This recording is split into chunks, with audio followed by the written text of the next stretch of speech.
Il y a un truc que tu fais et que tu fais mal parce que ça va te foutre en l'air toutes tes interactions avec les gens autour de toi, tes amis, ta famille, ton boulot, etc. Tu vas tout flinguer. Et ça, c'est quoi? Vouloir toujours faire parfait. Quand tu as de l'anxiété sociale, évidemment, tu cherches à ce que tout soit nickel. Sinon, tu fais rien parce que ça te fait trop peur. Et donc, à ce moment-là, tu vas tout éviter comme situation. Donc, je t'invite à réfléchir 2 secondes à mais qu'est-ce que c'est la perfection dans la situation que tu as imaginée? Parler parfaitement à une réunion, parler parfaitement à quelqu'un, se comporter de la meilleure des manières, réussir le meilleur des rapports. C'est ça, la société d'aujourd'hui. On nous demande de faire toujours mieux, toujours plus, etc.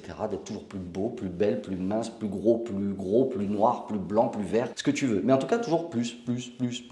Mais en fait, pour aller jusqu'où? Est-ce que tu as déjà réfléchi à jusqu'où tu voulais aller? Est-ce que c'est quantifiable? Est-ce que c'est mesurable? La meilleure solution, c'est juste faire plutôt que éviter ou te stresser parce que ça va abaisser ton niveau de performance. Plus tu es stressé, moins tu vas bien. Donc finalement, tu vas provoquer ce que tu voulais éviter à la base. Tu voulais éviter de mal faire, tu vas te stresser et donc tu vas pas réussir aussi bien que tu le souhaitais. Donc il vaut mieux se déstresser, faire progressivement un truc qui va être moyen et qui va s'améliorer avec le temps. Un peu comme ces vidéos, elles sont toujours aussi nulles, mais elles sont quand même un peu moins nulles que les premières. Je sais pas si tu as remarqué, c'est un peu plus facile parce qu'on apprend comme ça. On progresse en essayant et en répétant toujours les mêmes choses et en essayant des nouvelles choses et en progressant, en prenant des risques finalement. Si tu évites, tu ne progresseras jamais. Voilà. Donc, je t'invite à faire quelque chose et à éviter d'éviter, c'est ce qu'on dit souvent, nous, en cabinet, les psys. Voilà. Ciao.